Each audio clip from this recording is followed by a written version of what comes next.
শুভ সকাল বন্ধুরা, জীবনধারা চ্যানেলে তোমাদের সবাইকে স্বাগত। আশা করি সবাই ভালো আছো, সুস্থ আছো। আমিও ভালো আছি। আজকে সকালেই চলে যাচ্ছি বাজারে। দাঁড়াও, বাজারে যেয়ে নিই, তারপরে দেখাই তোমাদের কি কি বাজার থেকে আনলাম। এই দেখো, সকাল সকাল বাজারে যাওয়া মানে কি বলবো, কি ভিড় থাকে সকালবেলায়। তারপর একটু দাম মানে দরদামও করা যায় না, জানো তো। আমার বেশ দরদাম করে আনতে না বাজার খুব ভালো লাগে। 1 টাকাও যদি কমায় মনে হয় কত শান্তি পেলাম। এই তো বাজারের অবস্থা দেখো, কত কিছু বাজার করেছি। ওই যে কালো পোটলাটা দেখছো, ওটাতে মাছও নিয়ে এসেছি। ওফ, মাছ আনা যা ঝামেলা গো, ঝামেলা। আমি তো এমনিতেই মাছ চিনি না, ওই একমাত্র ওই কাতলা মাছটা চিনি, রুই কাতলা। এই জন্য রুই কাতলাটাই আমি নিয়ে আসি। কারণ তোমাদের দাদার আবার অন্য কিছু মাছ আনলে বলে এইটা মাছের জাত ভালো না, ওইটা ওই রকম। তেলাপিয়া জানো তো অনেক রকম নাম আছে, একটা আছে মনোপ্রিয়া, একটা আছে তেলাপিয়া, একটা আছে লাইলনটিকা, কিন্তু দেখতে একই। বাবা আমি চিনি না কোনটা কি, তারপরে আনলে বকাবকি করে। আর এই দেখো কচুর শাক নিয়ে এসেছি। আর বলো না, কচুর শাক খেতে যে কি ভালো লাগে। আমাদের বাড়ির সবাই খুব ভালো খায়, একটু ছোলা দিয়ে করলে তো আর কথাই নেই। এই দেখো মাছটা, তোমাদের বললাম না রুই মাছ এনেছি। খালি রুই মাছই আনি আমি যখনই বাজারে যাই। আর ওই বাজারের ওই একজন ভদ্রলোক আছেন মাছ বিক্রি করেন, ওনার কাছ থেকে। এই রান্নাঘর একটু গুছিয়ে মাছ ধুলাম, কচু শাকটা সিদ্ধ বসালাম।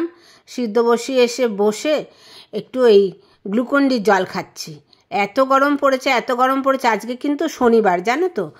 আর শুনছি যে রেমাল ঝড় আসছে, ঝড় বৃষ্টি, রেমাল নাম আর কি দিয়েছে। সেই ঝড় বৃষ্টিটা আসছে বললো তো, রবিবারে হবে। আজকে শনিবারে এত গরম ছেড়েছে, সেই জন্যই মনে হয় খুব গরম ছেড়েছে। আর বাজারে গেছি না, শরীর পুরো ক্লান্তি লাগছে। যাই হোক, এখন তো আবার রান্না করতে হবে না। তাহলে আমি 1 গ্লাস গ্লুকন্ডির জল খেয়ে একটু বসে তারপরে তাড়াতাড়ি করে রান্নাটা করে স্নান টান করে ফেলবো। আর বলো না, এই যে বাজারে যে গেছি তাতেই কত সময় চলে গেছে বলো। আর এখন রান্না করব তাড়াতাড়ি, না তো আবার ছেলে বেরিয়ে যাবে আজকে তাড়াতাড়ি। বলছে যে 1টার সময় কলেজ, একটু পরীক্ষা আছে, সেই জন্য আজকে তাড়াতাড়ি বেরোবে। তার মধ্যে আমার রান্নাটা শেষ করে ফেলতে হবে। আর কি, মাছটা সব ধুয়ে এসেছি, এখন গিয়ে ফটাফট আর কি রান্নাটা করে ফেলবো। একটু বসে নিই, পাখার হাওয়া খাচ্ছি একটু বসে। আমাদের তো আবার রান্নাঘরে হাওয়া নেই, কিন্তু জানলাটা দিয়ে আমাদের ভালো হাওয়া আসে। রান্নাঘরে জানলাটা বেশ বড় আছে, সেটা দিয়ে ভালো হাওয়া আসে। তা শুনছি রেমাল আসবে, তোমরা সবাই সাবধানে থেকো। খুব নাকি অনেক বেগে ঝড় আসছে, জানি না। যাই হোক, আমাদের গাছপালাগুলো কি হয় কে জানে। আমাদের আবার 1টা 2টো পদ করলে কিন্তু হয় না, একটু বেশি পদ করতে হয়। একটু নানা রকম পদ হলে একটু সবাই ভালো খায়। এই তো মানে কচু শাক সিদ্ধ হয়ে গেছে, ছোলাটা সিদ্ধ করা বাকি আছে। আর এইটা বড়িটা ভেজে নিচ্ছে একটু শুক্তো করব বলে। শুক্তোর মধ্যে না একটু বড়ি দিলে একটু স্বাদ হয় ভালো আর কি। তোমরা বড়ি দিয়ে করে দেখবে, যদি না করে থাকো। এই 5 ফোড়ন কাঁচা লঙ্কা ফোড়ন দিয়ে শুক্তোটা করব। একটু খুব জোর আদা বাটা দিই, বেশি মশলাও দিই না। আমরা মশলা ছাড়াই একটু মোটামুটি রান্না করার চেষ্টা করি। আর আজকে তো আরোই গরম পড়েছে, একটু মশলা কম দেওয়ার চেষ্টা করি আর কি গরমকালে। শীতকালে একটু চিকেন মশলা দিয়ে করি, সেটা আলাদা ব্যাপার। তা দেখতে দেখতে শুক্তোটা আমার রান্না হয়ে গেল। আর এদিকে মাছগুলো সব ধুয়ে রেখেছি। শুক্তোর পরে চটপট করে মাছটা করে ফেলবো। মাছ করতে বেশিক্ষণ লাগে না, এই কাটাকুটা করতেই তো টাইম লাগে বলো। এই তো এসে বাজার থেকে এসে কেটে ধুয়ে তারপরে বসে একটু গ্লুকন্ডির জল খেয়েছি। মাছগুলো এখন ভেজে নিচ্ছি। আর এই রুই কাতলা মাছ রান্না আজকে পাতলা করেই করব, যদিও একটু মশলা দিয়ে করলে ভালো লাগে খেতে। তবে আজকে যা গরম পড়েছে কি বলবো, শনিবারে খুব গরম। যারা না বাইরে বেরিয়েছে বুঝতে পারবে না। এই যে ডাঁটা আলু দিয়ে করব। আর এখানে মশলাও বেটে নেব, আদা জিরা আর 2টো শুকনো লঙ্কা দেবো। পেঁয়াজ রসুন দেবো না, পেঁয়াজ রসুন দিয়ে করা যেত, কিন্তু গরম বলে একটু হালকা পাতলায় ঝোলটা করব। তাতে কি খেতেও স্বাদ হয় আদা জিরা দিয়ে। এই দেখো মাছের ঝোলটা হয়ে গেছে না, এখন মাছগুলো দিচ্ছি। একটু ফুটলেই মাছের ঝোল হয়ে যাবে, আবার খেয়ে বেরোবে তো, সেই জন্য আগে তাড়াতাড়ি রান্নাগুলোও সেরে নিচ্ছি। এই তো মাছটা একটু ফুটলেই হয়ে যাবে। এই দেখো ফুটে এসছে না, কালারটা দেখেছো কত সুন্দর হয়েছে। আদা জিরা দিয়ে ঝোল করলে কালার খুব সুন্দর আসে, কিন্তু একবার তোমরা করে খেয়ে দেখবে। এই যে কচুর শাকটা দেখো বসিয়ে দিয়েছি। কচু শাকের মধ্যে ছোলা দেবো না তা কখনো হয়? ভাবছিলাম চিংড়ি মাছ দিয়ে করব। কিন্তু এত গরমের চোটে আর চিংড়ি মাছটা আনলাম না। এমনিতেই চিংড়ি মাছে আমাদের সবার অ্যালার্জি, কিন্তু চিংড়ি মাছটা খেতে তো কত স্বাদ লাগে বলো।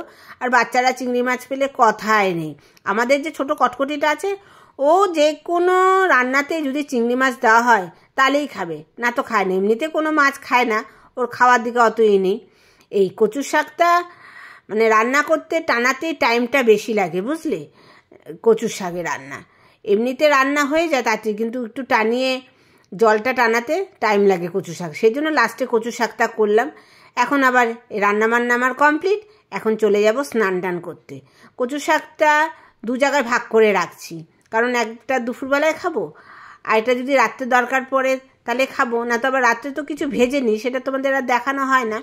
রাত্রের দিকে একটু ভাজাভাজি হলেই ভালো হয়ে যায়, না থাকলে পরে কালকে খেয়ে নেবো, এই জন্য দুটো জায়গার মধ্যে রাখলাম আর কি।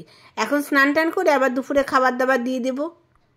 বিকালের আকাশটা দেখো, মনে হচ্ছে যেন লাল আবির ছড়িয়ে দিয়েছে।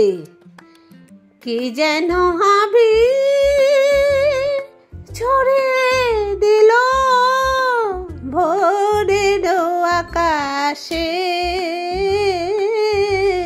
ভোরের আকাশে। লতায় পাতায় যেন শিহরণ লাগে। পারবো পেয়ারাটা? হ্যাঁ লাগাচ্ছে না, পেরে ফেলি।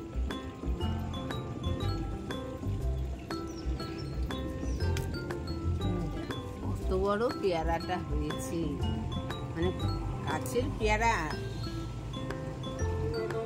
মনে একটু বড় হবে নাকি?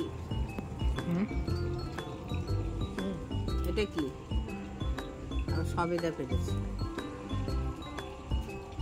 সবেদা খুব মিষ্টি হয়, আর এই পেয়ারার জাতটা তো খুবই ভালো বাবা, খুবই ভালো পেয়ারা। হচ্ছে আস্তে আস্তে কম, কতগুলো হয়েছিল করি, কিন্তু এখন আর করি আর। চাটা খেয়ে চলে আসলাম একটু কাটিং করতে আমার সেলাইয়ের। এই যে একটা লেডিস প্যান্ট কাটিং করলাম, এটা কিন্তু প্লাজো না, জানো তো, এটা হচ্ছে লম্বা স্ট্রেট প্যান্ট, একটু নিচের দিকটা চওড়া থাকবে। এখন বেরিয়েছে না নতুন স্টাইলের, আমি অবশ্য জানি না, সেলাই হয়ে গেলে তোমাদের পরে দেখাবো কীরকম এটা দেখতে হবে। তো দুটো পায়ের দুদিকে কাটিং করা হয়ে গেছে, তারপরে তোমাদের সেলাই করে পরে দেখাবো। এটা স্টাইলটা খুব সুন্দর হয়েছে। এখন আবার একটু ড্রাফটিং করালাম, এই যে ব্রাউন পেপারটা, সেটা এখন আমি ড্রয়িং করে নেব এই সাদা কাগজ মানে খাতাতে, সেটা এখন ড্রয়িং করছি।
এই যে দেখো, ড্রয়িংটা আমার কমপ্লিট হয়ে গেল। অনেক টাইম লাগে, মেজারমেন্টের অনেক ব্যাপার আছে, বুঝেছো? যাই হোক, একটা হচ্ছে স্কার্টের ড্রয়িং। এখন কাপড়টা কাটিং করব না, পরে করব। আজকে ব্লগটা আর বেশি বাড়াবো না। জীবনধারা চ্যানেলে যারা নতুন তাদের কাছে আমার অনুরোধ, চ্যানেলটিকে সাবস্ক্রাইব করে দিও। আর এই যে কাপড়টা দেখছো, এই কাপড়টা হচ্ছে আমার প্যান্টে পকেট বানাবো। দুদিকে দুটো পকেট থাকবে। কমপ্লিট হলে তোমাদের দেখাবো। সবাই ভালো থেকো, সুস্থ থেকো।